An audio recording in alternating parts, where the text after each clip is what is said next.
Discovery of a mysterious body in the suburban woods. It was a crisp October morning in 2023, when the tranquility of the dense woods near the outskirts of Portland, Oregon, was shattered by a chilling discovery. A local hiker, 34-year-old Mark Reynolds, had set out early to explore a lesser-known trail in the area. Known for its serene beauty and isolation, the trail was a favorite among nature enthusiasts who sought solitude away from the bustling city.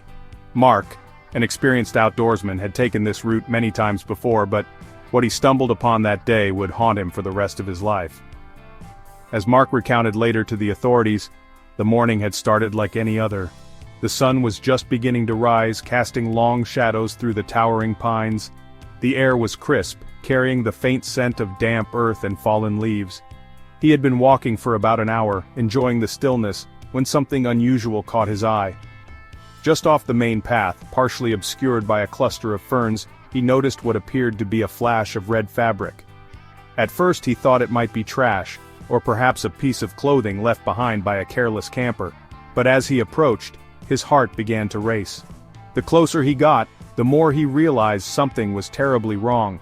The red fabric wasn't just a discarded item, it was a dress, and beneath it he could make out the pale, lifeless form of a woman. She was lying face down, her arms twisted unnaturally behind her back, as if they had been bound. Her dark hair was matted with dirt and leaves, and her legs were bare, bruised and scratched, as though she had been dragged through the underbrush. Mark froze, his breath catching in his throat.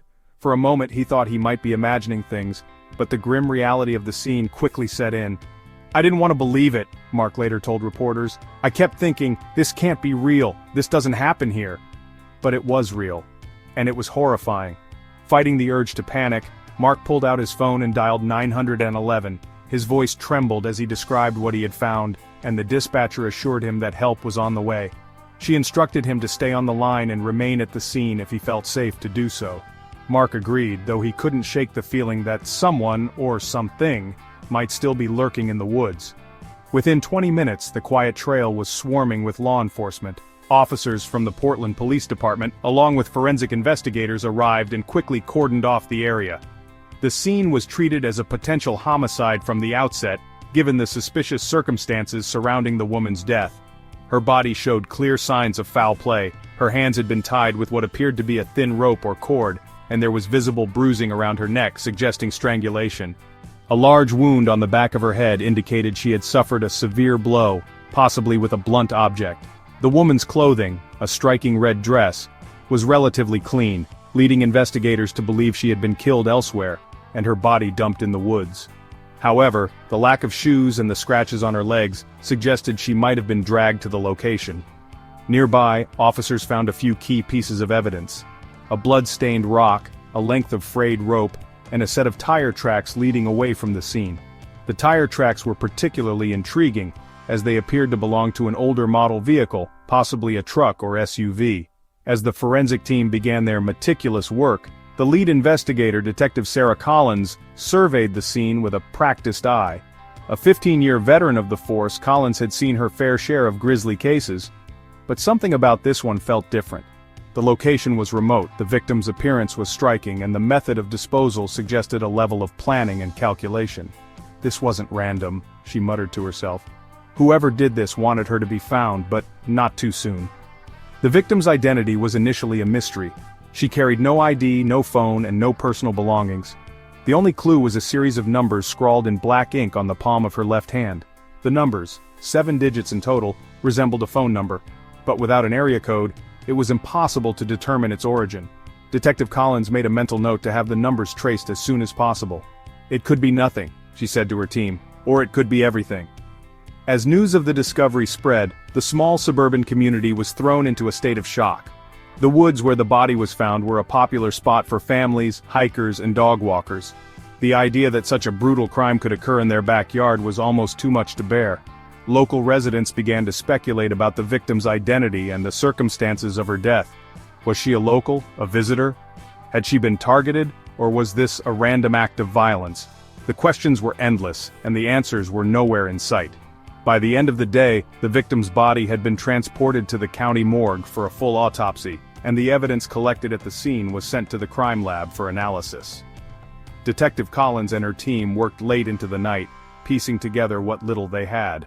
The numbers on the victim's hand, the tire tracks, the blood-stained rock. Each clue felt like a fragment of a much larger puzzle. And as the sun set over the quiet suburban woods, one thing became clear. This was only the beginning of a case that would unravel secrets far darker than anyone could have imagined. The investigation begins. The first clues. The discovery of the body in the suburban woods sent shockwaves through the Portland Police Department. Within hours of the initial 911 call, the case was assigned to Detective Sarah Collins, a seasoned investigator known for her sharp instincts and relentless pursuit of justice. Collins, who had worked on several high-profile homicide cases in the past, immediately recognized the complexity of what lay ahead. This wasn't just a random act of violence, it had all the hallmarks of a calculated crime. By the time Collins arrived at the scene, the forensic team was already hard at work. The area had been cordoned off with yellow police tape, and officers were combing through the underbrush for any potential evidence. The victim's body had been carefully documented in its original position before being transported to the county morgue. Collins stood at the edge of the scene, taking in every detail. The red dress, the bound hands, the bruising around the neck, it all painted a grim picture. "This wasn't a spur-of-the-moment thing," Collins said to her partner, Detective Mike Harris, as they walked the perimeter of the scene. "Whoever did this planned it. They knew exactly where to leave her, far enough off the trail to avoid immediate discovery but close enough that someone would eventually find her." Harris, a younger detective with a knack for technology, nodded in agreement. "The tire tracks are interesting," he said, pointing to a set of faint impressions in the dirt about 20 feet from where the body had been found. "Looks like an older model vehicle, maybe a truck or an SUV. We'll need to get casts of these and see if we can match them to anything." Collins crouched down near the tracks, her eyes narrowing. "It's a start," she said, "but we're going to need a lot more than tire tracks to figure out who did this." The first major clue came from the victim herself, or rather, from her left hand. Written in black ink on her palm was a series of 7 digits, 482, 7,391. The numbers immediately caught Collins's attention. "It looks like a phone number," she said, holding up a photo of the victim's hand, "but there's no area code. Could be local, could be from out of state. Either way, we need to trace it." Harris pulled out his phone and began making calls to the department's tech team. "I'll get them on it," he said. "If it's a landline, we might be able to pinpoint an address. If it's a cell, we'll need to subpoena the carrier for records." As the investigation progressed, more pieces of evidence began to surface. The blood-stained rock found near the body was sent to the crime lab for analysis, along with the frayed rope that had been used to bind the victim's hands. Preliminary tests suggested that the blood on the rock matched the victim's, but Collins suspected it might also contain traces of the killer's DNA. "If they were close enough to hit her with this," she said, holding up a photo of the rock, "there's a good chance they left something behind." The team also discovered a faint trail of disturbed leaves and broken branches leading from the tire tracks to the spot where the body had been found. It appeared that the victim had been dragged through the underbrush, further supporting the theory that she had been killed elsewhere and dumped in the woods. "This wasn't a crime of passion," Collins said during a briefing with her team later that day. "This was methodical. The killer knew what they were doing." Back at the station, the detectives began piecing together what little they knew about the victim. Without any ID or personal belongings found at the scene, identifying her was the first priority. Collins ordered a search of missing persons reports from the past month, focusing on women in their 20s and 30s who matched the victim's description. She also reached out to neighboring jurisdictions in case the victim had been reported missing in another county or state. Meanwhile, Harris worked with the tech team to trace the phone number written on the victim's hand. After several hours of digging, they finally got a hit. The number was registered to a landline in a small, rundown house about 10 miles from the crime scene. The house, located in a quiet residential neighborhood, had been vacant for several months. The last known tenant was a man named Daniel Price, a 42-year-old with a history of petty theft and drug charges. "This could be our guy," Harris said, handing Collins the report. "Or at least someone who knows what happened." Collins studied the file, her mind racing. "Let's not jump to conclusions," she said, "but it's definitely worth checking out. Get a team together. I want that house searched from top to bottom." The search of the house yielded mixed results. On the surface, it appeared to be just another abandoned property, with peeling paint, broken windows, and overgrown weeds. But inside, the team found several items that raised red flags. In the living room they discovered a torn piece of red fabric that appeared to match the victim's dress. In the kitchen, they found a notebook with several names and phone numbers scrawled inside, including the number written on the victim's hand. And in the basement, they found a length of rope that looked identical to the one used to bind the victim. "This is starting to feel like more than just a coincidence," Collins said as she examined the evidence. "But we're still missing the big picture. Why her, why here, and why now?" As the day turned into night, Collins and her team continued to sift through the evidence, searching for connections. The phone number, the tire tracks, the rope, each clue felt like a piece of a larger puzzle, but the picture was still incomplete. "We're dealing with someone who knows how to cover their tracks," Collins said during a late-night strategy meeting, "but everyone makes mistakes. We just have to find theirs." The investigation was only just beginning, but Collins knew one thing for certain: the killer had left a trail, and she was determined to follow it, no matter where it led. Identifying the victim. The first 48 hours after the discovery of the body were critical. For Detective Sarah Collins and her team, identifying the victim was the top priority. Without a name, they couldn't begin to piece together her life, her connections, or the events that led to her tragic death. Every clue they had so far, the red dress, the numbers on her hand, the tire tracks, was important, but none of it would make sense until they knew who she was. At the county morgue, the medical examiner, Dr. Rachel Monroe, was already hard at work. Collins arrived just as Monroe was finishing her preliminary examination. The sterile, fluorescent-lit room was quiet except for the hum of equipment. The victim lay on the examination table, her lifeless form a stark reminder of the brutality she had endured. "Sarah," Monroe greeted, pulling off her gloves, "I've got some initial findings for you." Collins stepped closer, her notepad ready. "What do we know so far?" Monroe gestured toward the victim. "She's a Caucasian female, mid to late 20s, approximately 5'6" and 130 pounds. No tattoos or distinguishing marks aside from a small scar on her left knee, probably from an old injury. Cause of death appears to be strangulation, based on the bruising around her neck and the damage to her hyoid bone. But there's also significant blunt force trauma to the back of her head. It's possible she was struck first and then strangled." Collins nodded, her expression grim. "Any signs of sexual assault?" Monroe hesitated. "There are indications of recent sexual activity, but I'll need to run further tests to confirm whether it was consensual or forced. I also found traces of a sedative in her system, something strong enough to render her unconscious. Whoever did this wanted to make sure she couldn't fight back." Collins jotted down notes, her mind racing. "What about time of death?" "Based on body temperature, rigor mortis, and lividity, I'd estimate she's been dead for about 36 to 48 hours, Monroe replied. "That puts her time of death somewhere between late Saturday night and early Sunday morning." Collins glanced at her watch. It was now Monday afternoon. "So she was killed over the weekend. That gives us a narrow window to work with." Monroe nodded. "One more thing.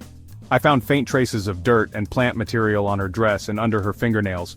It's consistent with the area where she was found, but there's also something else, particles of asphalt and motor oil. My guess is she was in or near a paved area, like a parking lot or a road, before she ended up in the woods." Collins frowned. "So she wasn't killed at the dump site, she was transported there." "Exactly," Monroe said. "And whoever did it was careful.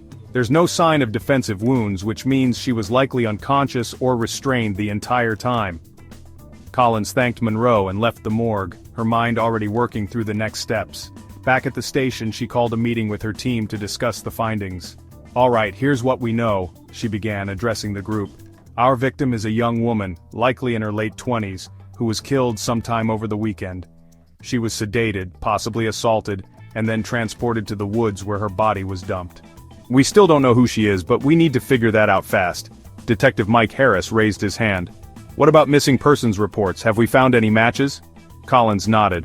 "I've already had the admin team cross-reference recent reports with the victim's description. So far we've got 3 potential matches. One of them looks promising. A woman named Emily Carter, 29 years old, reported missing by her roommate on Sunday morning. She fits the physical description and her roommate said she was last seen wearing a red dress." Harris leaned forward. "Do we know anything about her? Where she worked? Who she was with before she disappeared?" "Not much yet," Collins admitted. "But I've already sent officers to her apartment to talk to the roommate and collect any personal items we can use for DNA comparison. If it's her, we'll know soon." As the team dispersed to follow up on leads, Collins couldn't shake the feeling that they were on the verge of a breakthrough. Later that evening she received a call from Officer Linda Perez, who had just returned from Emily Carter's apartment. "Detective Collins," Perez said, her voice steady but urgent, "we've got something." The roommate confirmed that Emily was wearing a red dress when she left the apartment on Saturday night. She said Emily was heading to a bar downtown to meet someone, but she didn't know who. "We also found Emily's hairbrush and toothbrush, so we've got DNA samples ready for comparison." Collins felt a surge of hope. "Good work, Linda. Get those samples to the lab ASAP, and see if you can pull any security footage from the bar she was supposed to go to. If we can figure out who she met that night, we might have our suspect." The next morning, the DNA results came back. It was a match. The victim was officially identified as Emily Carter, a 29-year-old bank teller who had recently moved to Portland from Seattle. Collins called her team together to share the news. "Emily Carter is our victim," she announced. "Now we need to figure out what happened to her.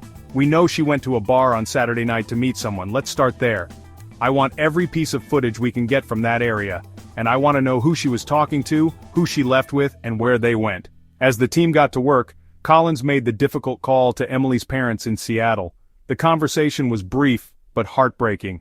Emily's mother, her voice trembling with grief, confirmed that her daughter had no known enemies and had been excited about starting a new chapter in Portland. "She was such a kind, trusting person," her mother said through tears. "I can't imagine why anyone would want to hurt her." Collins hung up the phone, her resolve hardening. Emily Carter's life had been cut short in the most brutal way imaginable, and Collins was determined to bring her killer to justice. With a name and a face to work with, the investigation was finally gaining momentum. But as Collins would soon discover, the truth behind Emily's death was far darker and more twisted than anyone could have anticipated. The first suspect.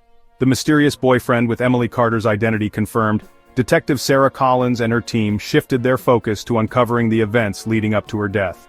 The first step was to dig into Emily's personal life, her relationships, her habits, and anyone who might have had a motive to harm her. It didn't take long for one name to surface. Richard Evans, a 45-year-old businessman with a checkered past who had been romantically involved with Emily in the weeks leading up to her murder. The connection came to light during an interview with Emily's roommate, Megan Harper. Megan, a 27-year-old graphic designer, had been the one to report Emily missing on Sunday morning. She described Emily as outgoing and kind, but admitted that her friend had been acting strangely in the days before her disappearance. "She was nervous about something," Megan told Collins during the interview. "She didn't say much, but I could tell something was bothering her. She kept checking her phone like she was waiting for a message or a call. When I asked her about it, she just said it was complicated." Collins pressed further. "Did she mention anyone specific, a friend, a coworker, maybe someone she was seeing?" Megan hesitated, then nodded. "There was this guy, Richard. She met him a few weeks ago at some networking event. He's older, kind of intense. I only met him once, but I didn't like him. He gave me a bad vibe, you know, like he was trying too hard to seem charming." "What do you mean by intense?" Collins asked, her pen poised over her notepad. Megan frowned, searching for the right words. "He was controlling, I guess. Emily said he'd get upset if she didn't answer his calls right away or if she made plans without telling him. She thought it was sweet at first, but lately, she'd been saying he was starting to scare her." That was enough for Collins to dig deeper. A quick background check on Richard Evans revealed a troubling history. Once a successful real estate developer, Richard had fallen on hard times after a series of bad investments and legal disputes. He had filed for bankruptcy 2 years earlier and had been arrested twice. Once for a domestic disturbance involving a former girlfriend, and once for a DUI. While neither charge had resulted in a conviction, the pattern of behavior was concerning. Collins decided it was time to pay Richard a visit. She and her partner, Detective Mike Harris, drove to his address, a modest house in a quiet suburban neighborhood. The lawn was overgrown and the paint on the shutters was peeling, a far cry from the image of wealth and success Richard had once projected. When Richard answered the door, he looked surprised but not entirely unprepared. He was tall and well-dressed, with a neatly trimmed beard and a confident demeanor that bordered on arrogance. "Detectives," he said, leaning casually against the doorframe. "To what do I owe the pleasure?" Collins didn't waste time. "Mr. Evans, we're investigating the death of Emily Carter. We understand you were in a relationship with her." Richard's expression faltered for a split second before he recovered. "Emily, she's dead?" He shook his head, feigning shock. "That's terrible, I had no idea. What happened?" "That's what we're trying to figure out," Collins replied evenly. "When was the last time you saw or spoke to her?" Richard hesitated, his eyes darting to the side. Saturday night, we had plans to meet for dinner but she canceled at the last minute. Said she wasn't feeling well, I haven't heard from her since. Collins studied him carefully. And you didn't think to check on her when she didn't respond to your calls or messages? I figured she needed space, Richard said with a shrug. We'd been having some disagreements lately, I didn't want to push her. What kind of disagreements? Harris interjected. Richard sighed, running a hand through his hair. Just normal relationship stuff. She thought I was being too clingy and I thought she wasn't taking us seriously, but it wasn't anything major, I cared about her. Collins wasn't convinced. Mr. Evans, can you account for your whereabouts on Saturday night between 8 p.m. and midnight? Richard's confidence wavered. I was home, alone, watching TV. Can anyone verify that? Collins asked. No, Richard admitted, his tone defensive. I live alone. Is that a crime? Not at all, Collins said, her voice calm but firm. But we'll need you to come down to the station to answer a few more questions. Richard's demeanor shifted. Am I a suspect? He asked, his voice rising slightly. Because I didn't do anything. I loved Emily. I would never hurt her. We're just gathering information, Collins replied. If you have nothing to hide, this shouldn't take long. Reluctantly, Richard agreed to accompany them to the station. During the interview, his story remained consistent, but Collins couldn't shake the feeling that he was holding something back. His alibi was weak, and his behavior suggested he was more concerned about protecting himself than mourning Emily's death. The turning point came when the forensic team analyzed Richard's phone records. Despite his claim that Emily had canceled their plans on Saturday night, the records showed multiple calls and text messages from Richard to Emily between 7 p.m. and 10 p.m. The messages grew increasingly angry and desperate, with Richard accusing Emily of ignoring him and demanding to know where she was. One message, sent at 9:47 p.m., stood out. You can't just walk away from me, Emily. We're not done. When confronted with the evidence, Richard's composure cracked. Okay, fine, he admitted, his voice shaking. I was upset. She wasn't answering my calls and I wanted to talk to her, but that doesn't mean I killed her. Then why didn't you tell us about the messages? Collins pressed. I didn't think they mattered, Richard said, his tone defensive. I was angry, but I didn't do anything to her, I swear. Collins wasn't convinced. The messages painted a picture of a man who was possessive, volatile, and unwilling to let go. Combined with his weak alibi and history of controlling behavior, Richard was quickly becoming the prime suspect.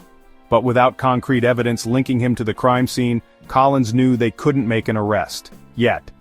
As the investigation continued, Collins and her team worked tirelessly to uncover more about Richard's relationship with Emily. They interviewed her friends, co-workers, and family, piecing together a timeline of events and searching for any indication that Richard might have been involved in her death. At the same time, they awaited the results of forensic tests on the evidence collected from the crime scene, hoping for a breakthrough. For now, Richard Evans remained a free man, but Collins was determined to find the truth. And if Richard was guilty, she would make sure he paid for what he had done. DNA evidence and clues at the crime scene. The crime scene in the dense woods outside Portland was a treasure trove of potential evidence. But Detective Sarah Collins knew that every piece had to be carefully analyzed and interpreted. The forensic team had already collected several items of interest: a blood-stained rock, a frayed length of rope, tire tracks near the body, and, most intriguingly, traces of DNA from the victim's body and clothing. Each of these clues had the potential to crack the case wide open, or lead them down a dead end. The first breakthrough came from the blood-stained rock, which had been found just a few feet from Emily Carter's body. Forensic analysis confirmed that the blood on the rock matched Emily's, supporting the theory that it had been used to strike her on the back of the head. But there was more. Embedded in the dried blood were tiny skin cells that didn't belong to Emily. The forensic team extracted a partial DNA profile from the cells, and while it wasn't enough for a definitive match, it was enough to narrow down potential suspects. This is big, Collins said, during a briefing with her team. If we can match this DNA to someone in the system, we might have our killer. Detective Mike Harris, who had been working closely with the crime lab, nodded. I've already submitted the profile to CODIS, he said, referring to the FBI's combined DNA index system. If this guy's ever been arrested or convicted of a felony, we'll know soon. While they waited for results from CODIS, the team turned their attention to the rope that had been used to bind Emily's hands. The rope was old and frayed, with fibers that suggested it had been exposed to the elements for some time. Forensic technicians carefully examined it under a microscope, looking for any trace evidence that might point to its origin. They found tiny particles of soil embedded in the fibers, as well as a faint residue of motor oil. "This rope didn't come from the woods," Harris said as he reviewed the lab report. "The soil and oil suggest it was stored somewhere like a garage or a workshop." Collins nodded. "That fits with what we know so far. The killer likely brought the rope with them, used it to restrain Emily, and then dumped her body in the woods. This wasn't a spur-of-the-moment crime, it was planned." The tire tracks near the scene were another critical piece of evidence. Forensic specialists had taken casts of the tracks and determined that they belonged to an older model SUV or pickup truck. The tread pattern was distinctive, and while it wasn't enough to identify a specific vehicle, it did narrow the field considerably. Collins ordered her team to cross-reference the tread pattern with local databases of registered vehicles, focusing on anyone with a connection to Emily or the area where her body was found. As the investigation progressed, the forensic team also analyzed the victim's clothing for additional clues. Emily's red dress, which had been relatively clean despite the dirt and leaves around her, yielded several important findings. First, they discovered traces of asphalt and motor oil on the hem, consistent with the particles found on the rope. This suggested that Emily had been in or near a paved area, possibly a parking lot or a garage, before her body was transported to the woods. Second, they found a single strand of hair on the dress that didn't belong to Emily. The hair was dark and coarse, and forensic analysis revealed that it contained enough DNA to create a full profile. This was a major development, as it provided a second potential link to the killer. "This is starting to come together," Collins said during another team meeting. "We've got 2 DNA profiles, one from the rock and one from the hair.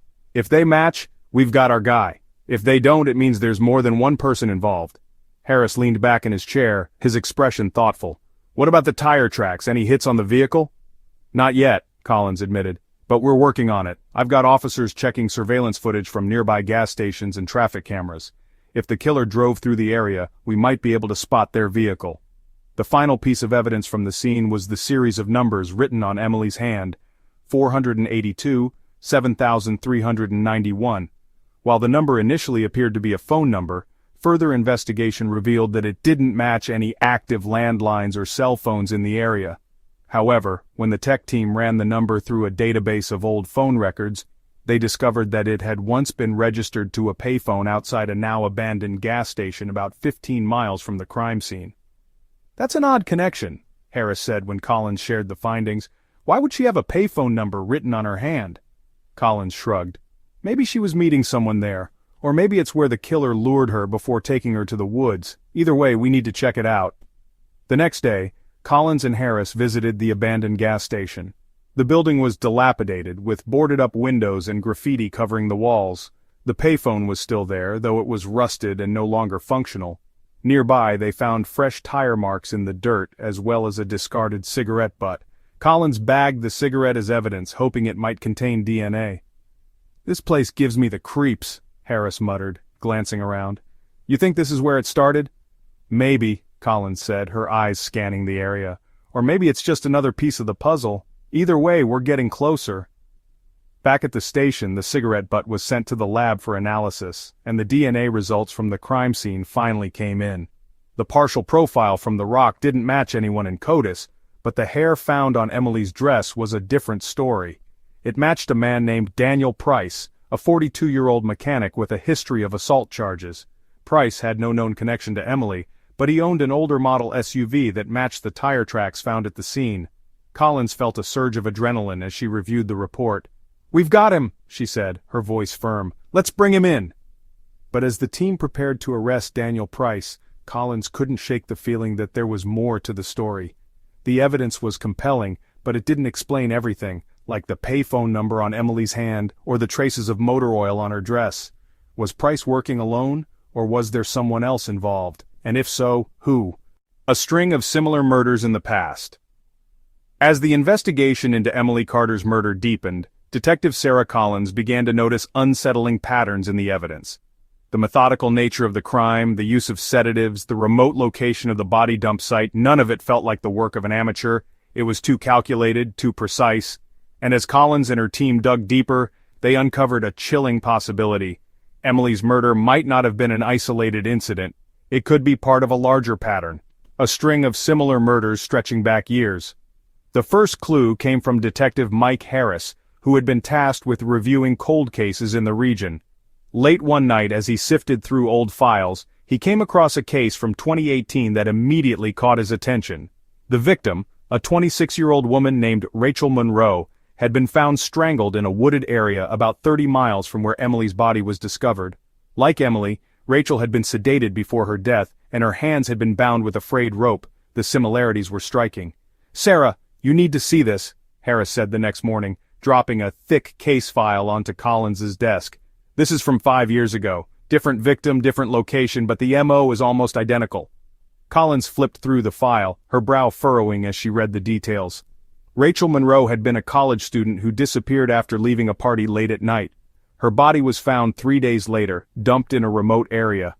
The case had gone cold after investigators failed to identify a suspect, but the parallels to Emily's murder were undeniable. "This can't be a coincidence," Collins said, her voice low. "The sedatives, the rope, the location, it's too similar. Whoever killed Rachel might be the same person who killed Emily." Harris nodded. "And that's not all. I found another case from 2015. Same state, same MO. The victim was a 30-year-old woman named Lisa Grant. She was found in a wooded area, strangled, with signs of sedation. Her hands were tied with a rope, just like Rachel and Emily." Collins leaned back in her chair, her mind racing. "So we're looking at a potential serial killer. Someone who's been operating for years, targeting women and leaving their bodies in remote locations." "It gets worse," Harris said grimly. "I cross-referenced similar cases in neighboring states.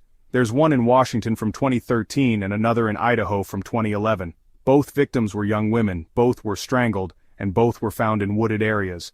The details aren't identical, but they're close enough to raise red flags." Collins felt a chill run down her spine. If Harris was right, they weren't just dealing with a single murder, they were dealing with a predator who had been hunting women for over a decade, and if the killer had gone undetected for this long, it meant they were careful, calculating, and very, very dangerous. The next step was to dig deeper into the older cases, looking for any connections between the victims. Collins assigned a team to review the files, focusing on the victims' backgrounds, routines, and social circles. Were they all strangers, or did they share a common link? Did they frequent the same places, know the same people, or use the same dating apps? Every detail mattered. As the team worked, Collins reached out to the FBI's Behavioral Analysis Unit for assistance. If this was the work of a serial killer, the BAU's expertise in profiling could be invaluable. Within days, Special Agent Rebecca Langston arrived in Portland to consult on the case.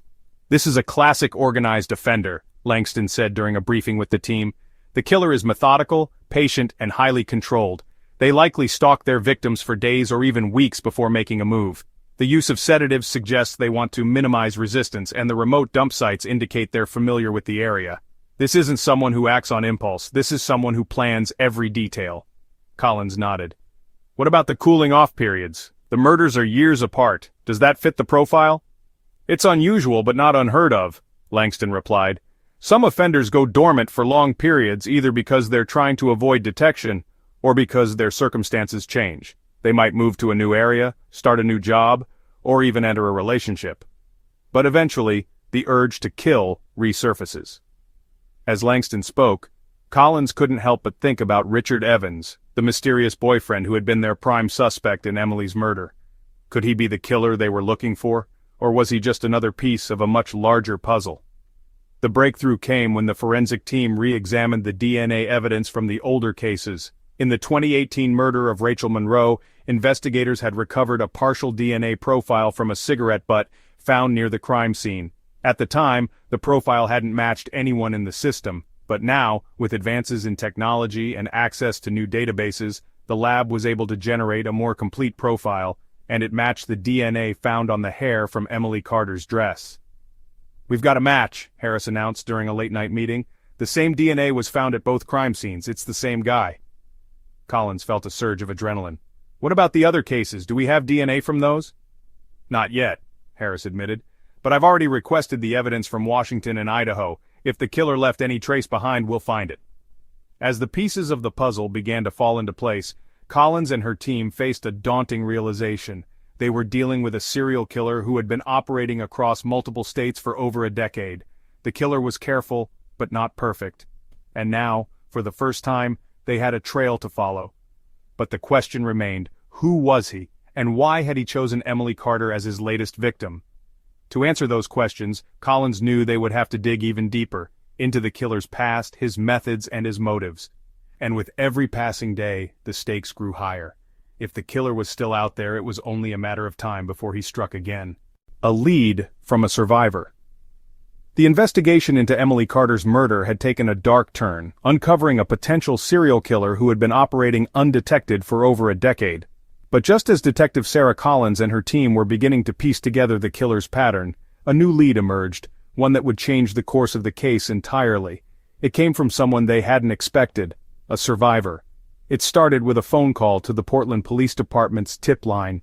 The caller, a woman named Sarah Mitchell, claimed she had information about a man who had tried to kill her several years earlier.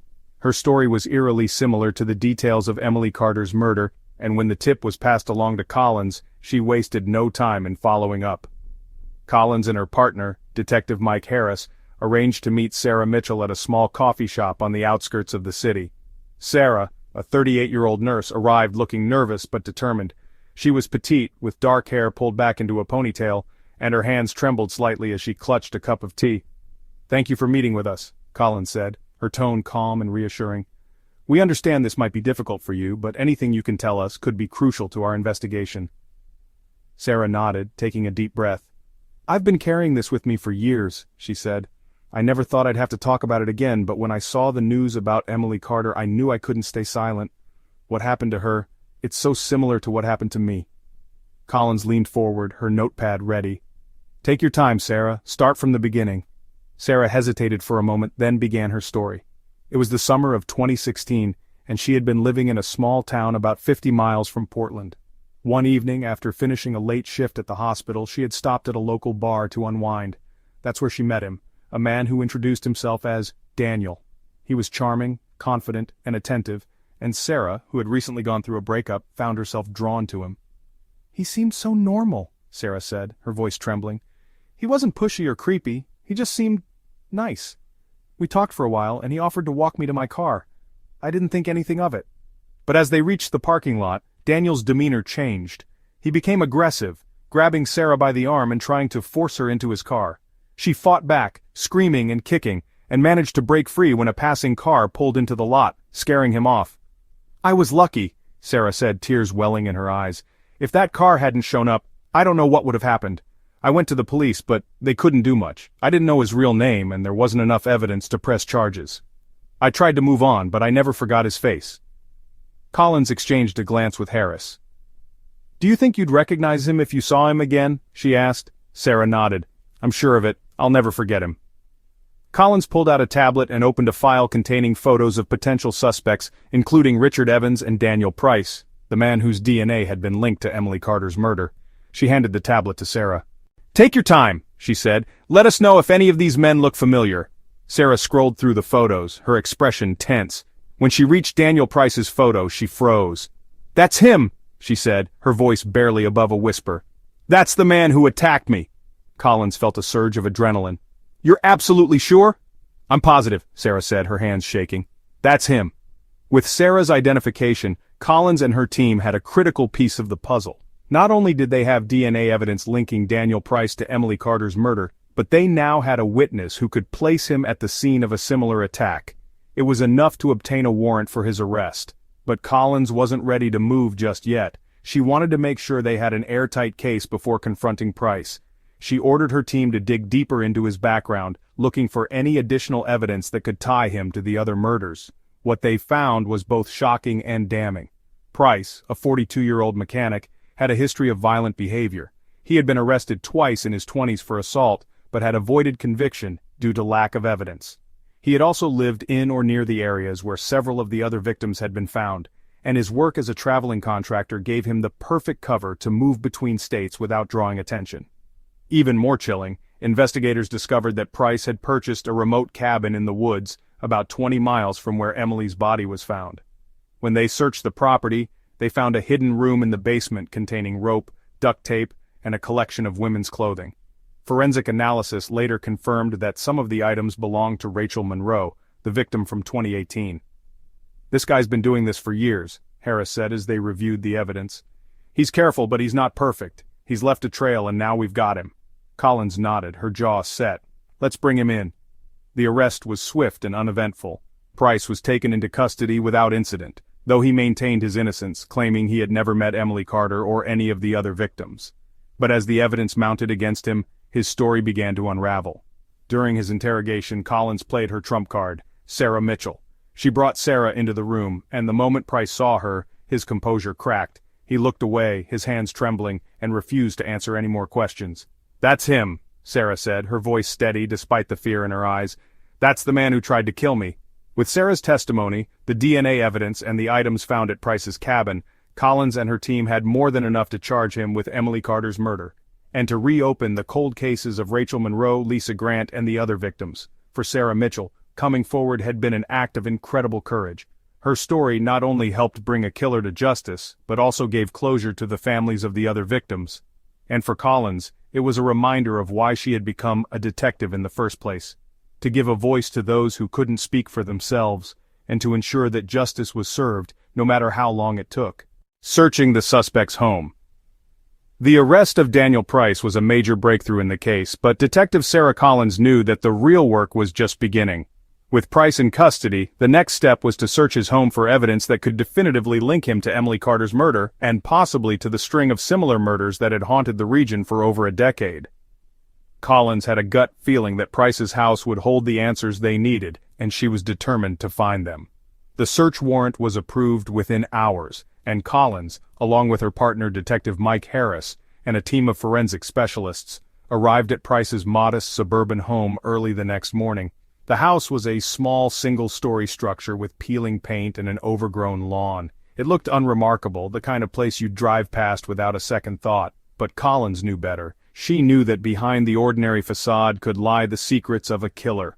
"Let's be thorough," Collins said as the team prepared to enter.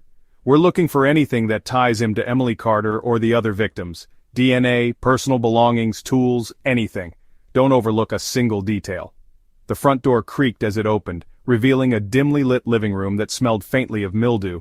The furniture was old and mismatched, and the walls were bare except for a single crooked painting of a forest scene.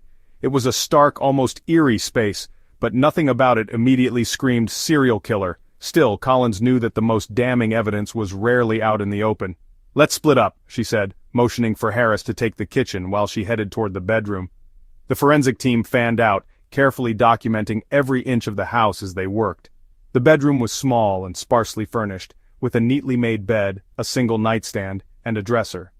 Collins opened the dresser drawers one by one, finding nothing unusual at first, just neatly folded clothes and a few personal items. But when she reached the bottom drawer, her heart skipped a beat. Inside was a small, locked box. "Harris!" she called out, holding up the box. "I need you in here." Harris appeared a moment later, carrying a crowbar. "Locked?" he asked.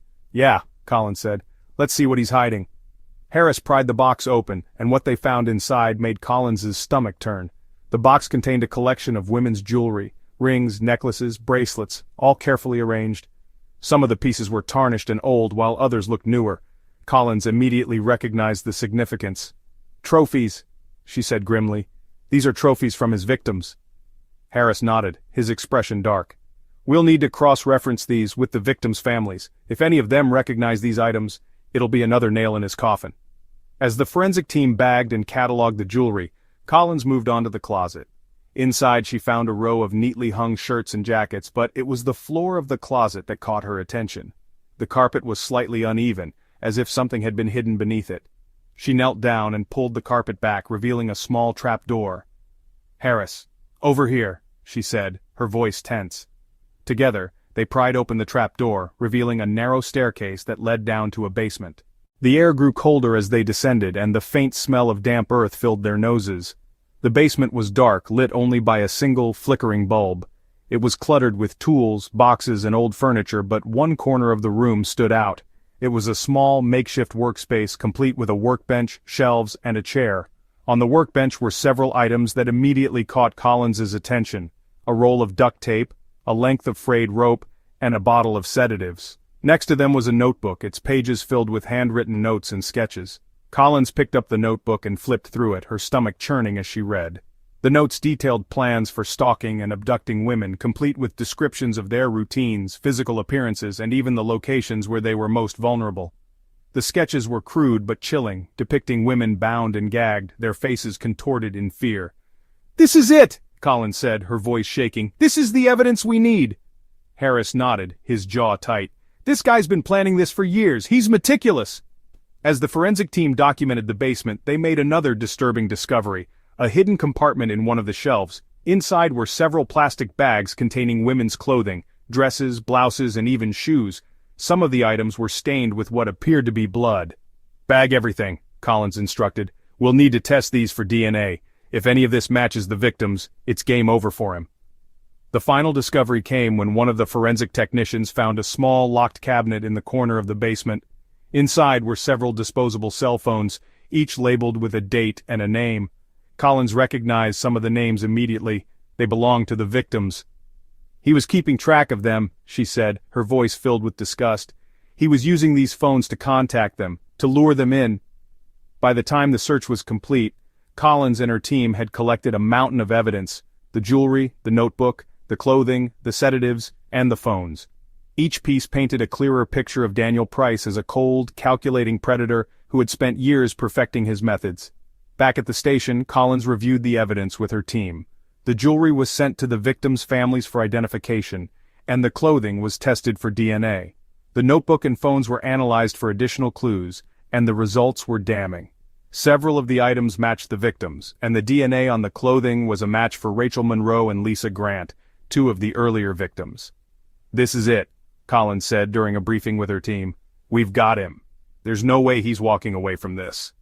But even as they prepared to present the evidence in court, Collins couldn't shake the feeling that there was more to the story.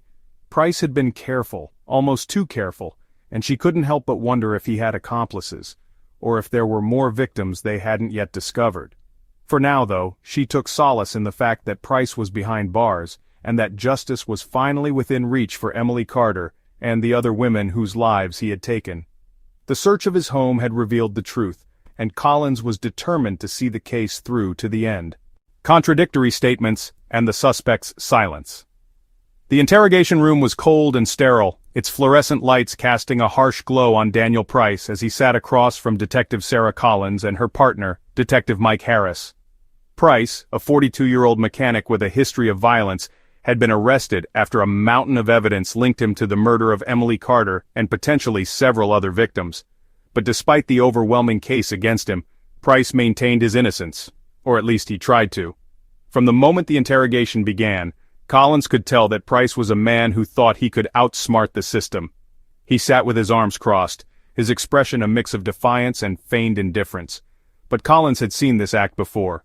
She knew that beneath the surface, Price was calculating his every move, trying to figure out how much the detectives knew, and how much he could get away with.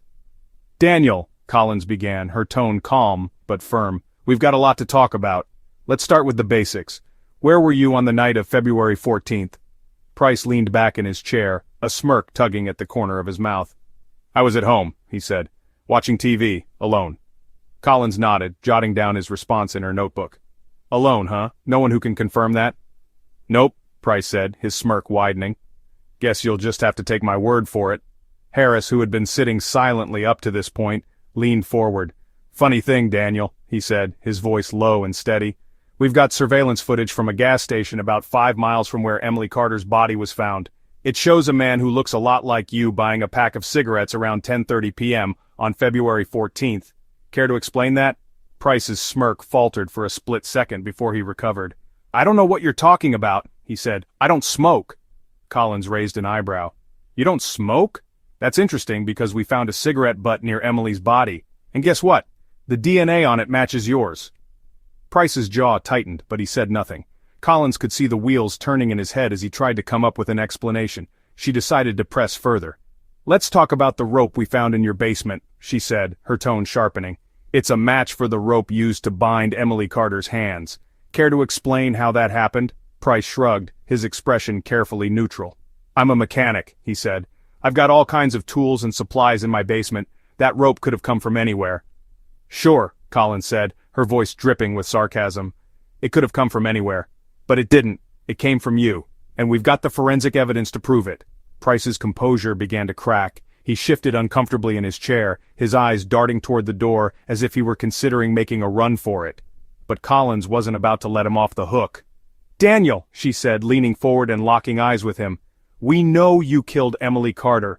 We know you've been doing this for years. We've got your DNA, we've got the trophies you kept from your victims, and we've got a survivor who identified you as the man who attacked her. The evidence is overwhelming. So why don't you do yourself a favor and tell us the truth?" For a moment it looked like Price might break. His lips parted as if he were about to speak, but then he closed them again, his jaw clenching. He leaned back in his chair, crossing his arms once more. "I've got nothing to say," he said, his voice cold and flat. Harris let out a frustrated sigh. "You've got nothing to say, really? Because it seems to me like you've got a lot to answer for. Like the notebook we found in your basement, for example. The one with detailed plans for stalking and abducting women, or the disposable phones you used to contact your victims, or the blood-stained clothing we found hidden in your house. You want to explain any of that?" Price stared at the table, refusing to meet Harris's gaze. His silence was deafening and Collins could feel her frustration mounting, but she knew better than to let it show. Instead, she decided to change tactics. "Let me tell you what I think happened," she said, her voice calm but laced with steel. "I think you've been doing this for a long time. You find women who are vulnerable, women who won't be missed right away, and you lure them in. You use sedatives to knock them out, and then you take them to some remote location where no one can hear them scream. You think you're smart, that you've covered your tracks, but you made mistakes, Daniel. You left evidence, and now it's all catching up to you." Price's hands clenched into fists, but he still said nothing. Collins decided to push harder. "You know what else I think?" she continued. "I think you're scared. You've been caught and you know there's no way out. But here's the thing, Daniel. The truth is going to come out, whether you tell us or not. The evidence speaks for itself. The only question is whether you want to go down as a coward who refused to take responsibility for his actions, or as a man who finally told the truth." For a moment, the room was silent except for the faint hum of the fluorescent lights. Price's breathing had grown heavier, and Collins could see the tension in his shoulders, but instead of responding he leaned back in his chair and closed his eyes, as if to shut out the world around him. "Fine," Collins said, standing up. "You want to stay silent? That's your choice. But just so you know, silence won't save you. We've got everything we need to put you away for the rest of your life, or worse." As Collins and Harris left the room, they couldn't help but feel a mix of frustration and satisfaction. Price's refusal to cooperate was infuriating, but it didn't change the fact that the evidence against him was overwhelming. His silence might delay the inevitable, but it wouldn't stop it. Back in the observation room, Collins watched as Price sat alone in the interrogation room, his head in his hands.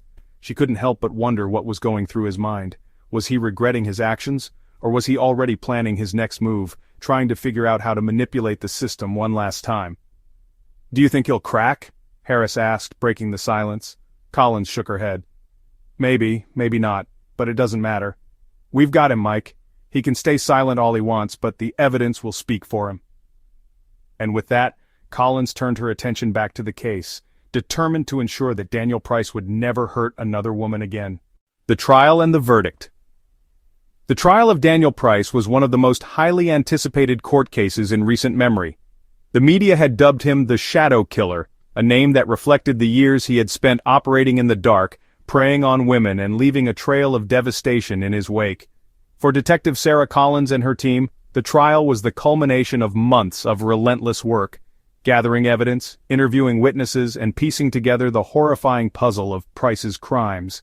Now, it was time to present their case to the court and, more importantly, to the families of the victims who had waited so long for justice. The courtroom was packed on the first day of the trial. Reporters filled the gallery, their cameras flashing as Price was led into the room in handcuffs. He wore a plain suit, his face expressionless. But Collins, seated in the front row, could see the tension in his posture. This was a man who had spent years believing he was untouchable, and now he was facing the full weight of the law. The prosecution, led by Assistant District Attorney Rachel Monroe, wasted no time laying out their case. In her opening statement, Monroe painted a chilling picture of Price as a cold, calculating predator who had spent over a decade stalking, abducting, and murdering women. She described how he had used his charm to lure his victims, his knowledge of remote areas to dispose of their bodies, and his meticulous planning to evade capture, until now.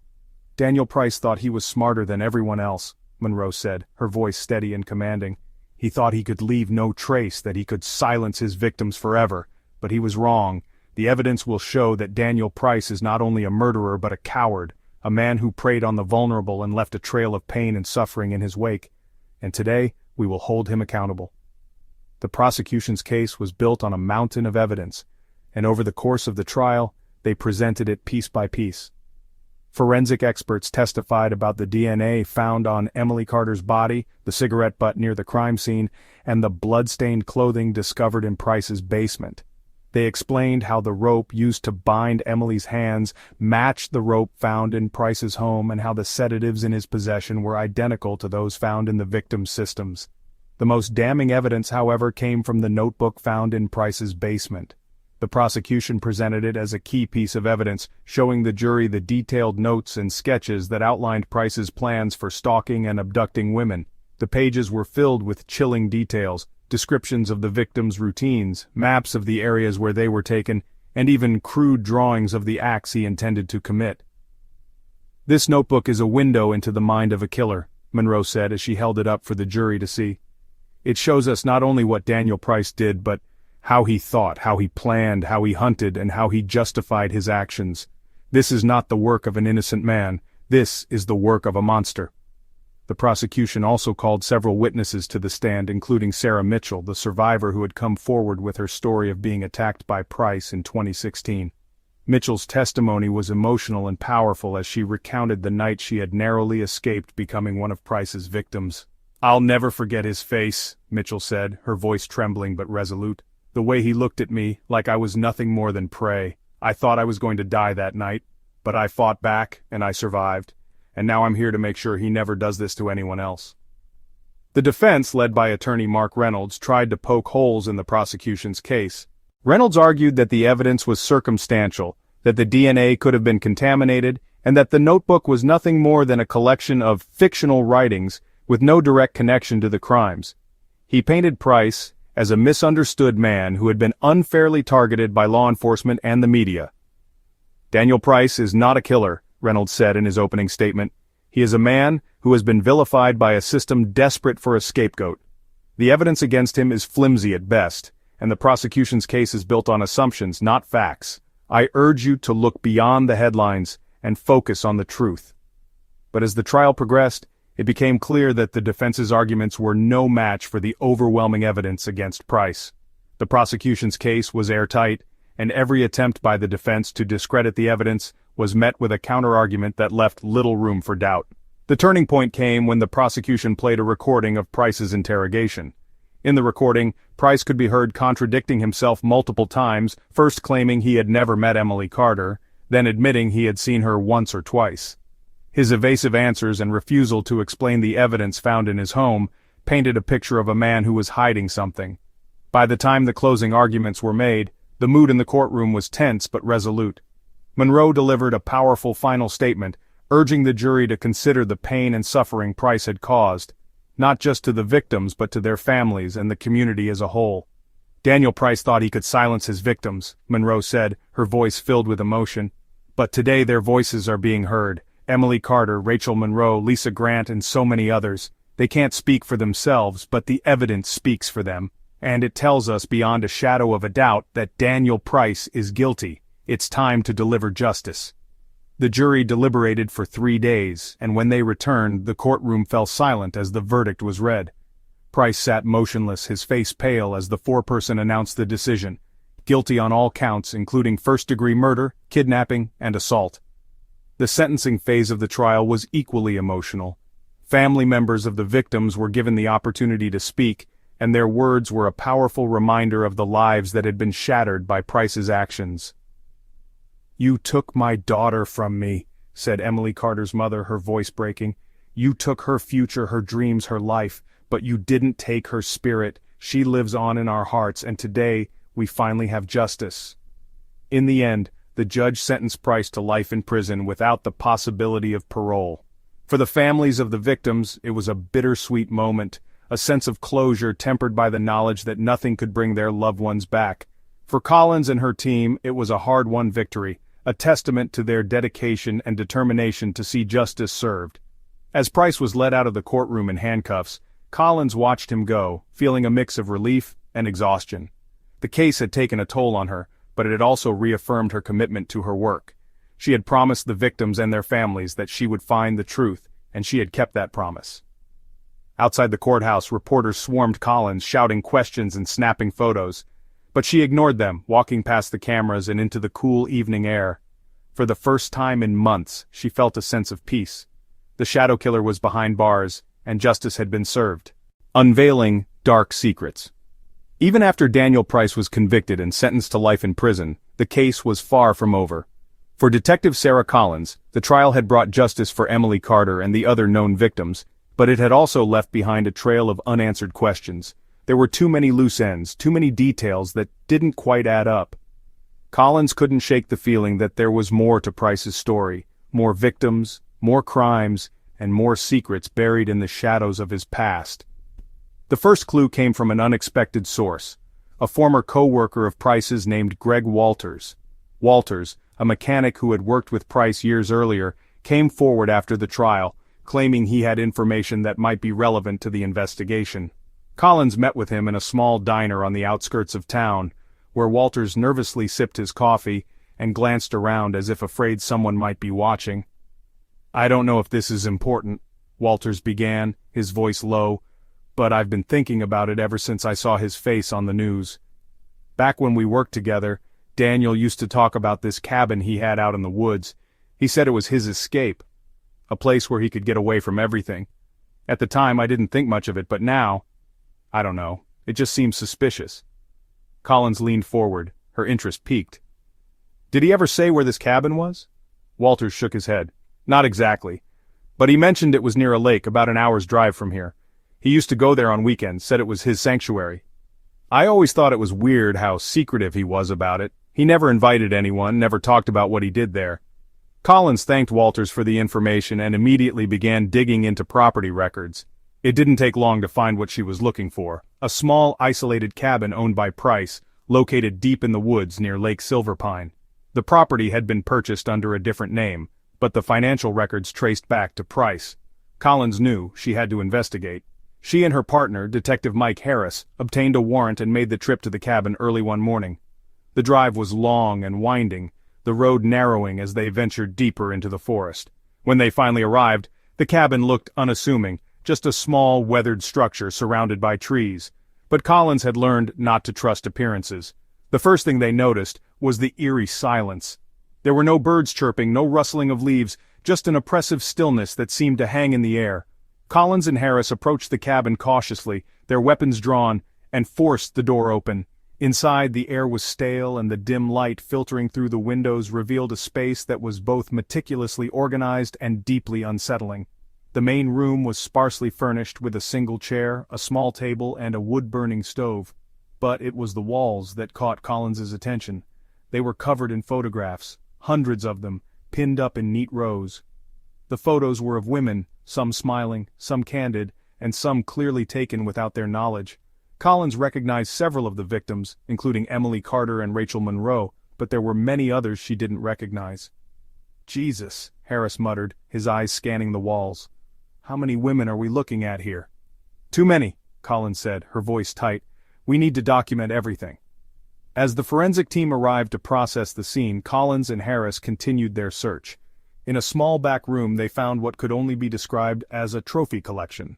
There were boxes filled with personal items, jewelry, clothing, even locks of hair, each labeled with a name and a date. Collins felt a chill run down her spine as she realized the dates went back nearly 2 decades. "This guy's been doing this a lot longer than we thought," Harris said, his voice grim. "These names, some of them might not even be in our system." Collins nodded, her mind racing. "We need to cross-reference these with missing persons reports. If these women aren't in our database, it means he's been operating in other states. Or worse, he's been targeting women no one reported missing."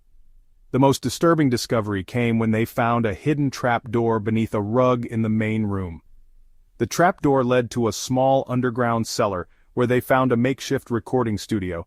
There were cameras, tripods, and stacks of videotapes, each labeled with a name and a date. Collins felt her stomach turn as she realized what the tapes likely contained. "We're going to need a lot of tech support for this," she said, her voice shaking. "But if these tapes are what I think they are, we've just uncovered evidence of every crime he's ever committed." Over the next several weeks, Collins and her team worked tirelessly to analyze the evidence from the cabin. The photographs and tapes revealed a horrifying pattern.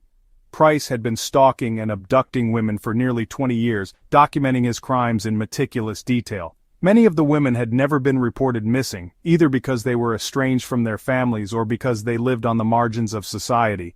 Price had deliberately chosen victims who wouldn't be missed, ensuring that his crimes would go unnoticed. But the tapes also revealed something even more chilling. Price hadn't acted alone. In several of the recordings, another man could be seen assisting him, helping to restrain the victims, setting up the cameras, and even participating in the crimes. The man's face was partially obscured in most of the footage, but Collins was determined to identify him. "This changes everything," she said during a briefing with her team. "We thought Price was a lone wolf, but he had an accomplice, and if this guy is still out there, we need to find him before he hurts anyone else." The investigation into the accomplice led to another shocking revelation. The man in the tapes was a local businessman named Victor Lang, a well-respected member of the community with no prior criminal record. Lang had been living a double life, using his position of power to cover his tracks and avoid suspicion. When Collins and her team confronted him, Lang initially denied everything, but the evidence was undeniable. He was arrested and charged as an accomplice in multiple murders.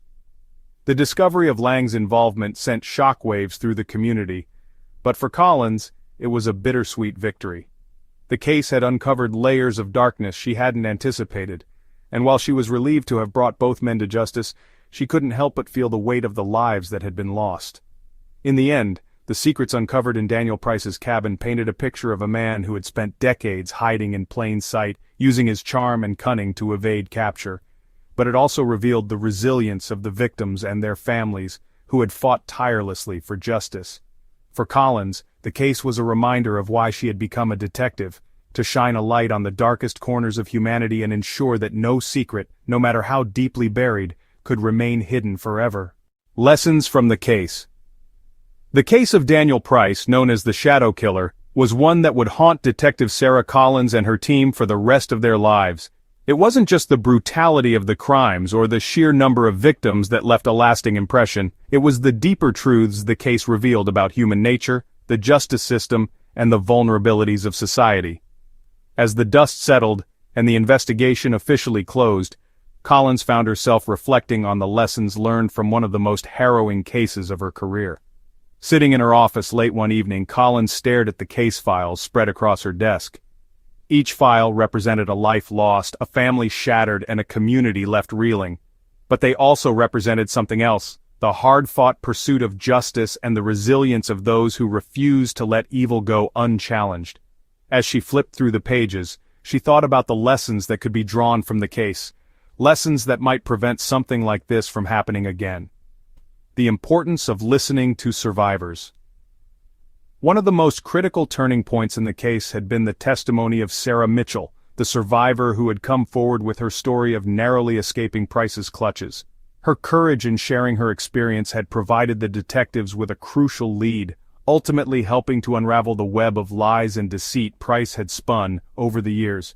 "This case taught me that survivors' voices are some of the most powerful tools we have," Collins said during a debriefing with her team. Sarah Mitchell's story not only gave us insight into Price's methods but also reminded us that every survivor deserves to be heard.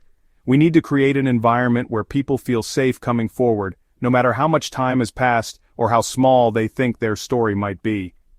Collins made a mental note to advocate for better resources for survivors, including counseling services and support networks. She knew that many victims of violent crimes never came forward out of fear, shame, or a lack of trust in the system. Changing that culture was essential to preventing predators like Price from operating in the shadows. The role of community awareness. Another lesson Collins took from the case was the importance of community vigilance. Price had lived among his neighbors for years, blending in and maintaining the facade of an ordinary, hard-working man. He had been charming, polite, and seemingly harmless, traits that allowed him to avoid suspicion even as he committed unspeakable acts. This case shows us how predators can hide in plain sight. Collins said during a community forum held after the trial. It's a reminder that we need to pay attention to the people around us, not in a paranoid way, but in a way that fosters awareness and accountability. If something feels off, trust your instincts and report it. You never know when a small observation could save a life. Collins also emphasized the need for better education about warning signs of predatory behavior. She worked with local organizations to develop workshops and informational materials aimed at teaching people how to recognize red flags and protect themselves and their loved ones. The flaws in the justice system. As much as the case had been a victory for law enforcement, it also highlighted some of the systemic flaws that allowed Price to operate for so long. Many of his victims had been women from marginalized communities, women whose disappearances had gone unnoticed or uninvestigated because they didn't fit the profile of a high-priority case. Collins couldn't ignore the uncomfortable truth that societal biases had played a role in allowing Price to evade capture for so many years. "We need to do better," Collins said during a meeting with her superiors. "Every missing person deserves the same level of attention, regardless of their background, their lifestyle, or their circumstances. This case is proof that when we overlook certain victims, we give predators like Price the opportunity to continue their crimes unchecked." Collins pushed for reforms within her department, advocating for more resources to be allocated to cold cases and missing persons investigations. She also worked to establish partnerships with community organizations that could help bridge the gap between law enforcement and vulnerable populations. The psychological toll on investigators for Collins and her team. The case had been more than just a professional challenge.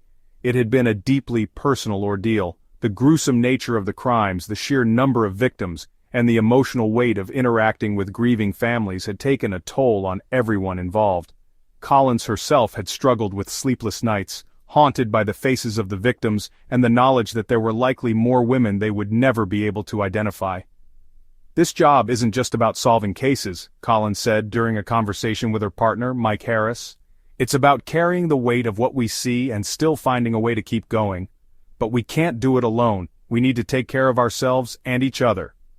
Collins made it a priority to ensure that her team had access to mental health resources, including counseling and peer support groups. She also began advocating for mandatory debriefing sessions after major cases, recognizing that the psychological well-being of investigators was just as important as their physical safety, the resilience of the human spirit. Despite the darkness of the case, Collins also found hope in the resilience of the victims' families and the community as a whole. She had witnessed their pain, their anger, and their grief, but she had also seen their determination to honor the memories of their loved ones and to ensure that justice was served. "People are stronger than we give them credit for," Collins said during a press conference after the trial. "The families of the victims have shown incredible courage throughout this process. They've reminded us that even in the face of unimaginable loss, there is still hope, still strength, and still the possibility of healing." Collins worked with the families to establish a memorial fund in honor of the victims, aimed at supporting initiatives to combat violence against women and provide resources for survivors. The fund became a symbol of the community's commitment to ensuring that the victims' lives would not be forgotten. Call to action. As Collins reflected on the case, she realized that the most important lesson was also the simplest. The fight against evil requires constant vigilance, compassion, and a willingness to act. The case of Daniel Price had exposed the darkest corners of humanity, but it had also shown the power of justice, the strength of survivors, and the importance of never giving up. "This case isn't just about what happened," Collins said during a speech at a law enforcement conference. "It's about what we do next. It's about how we take what we've learned and use it to make our communities safer, our systems stronger, and our world a little bit brighter. Because at the end of the day, that's what justice is all about. Not just punishing the guilty, but protecting the innocent and honoring the lives we've lost." For Collins, the case of Daniel Price would always be a reminder of the darkness that exists in the world, but also of the light that can be found in the pursuit of truth, the resilience of the human spirit, and the unwavering commitment to justice.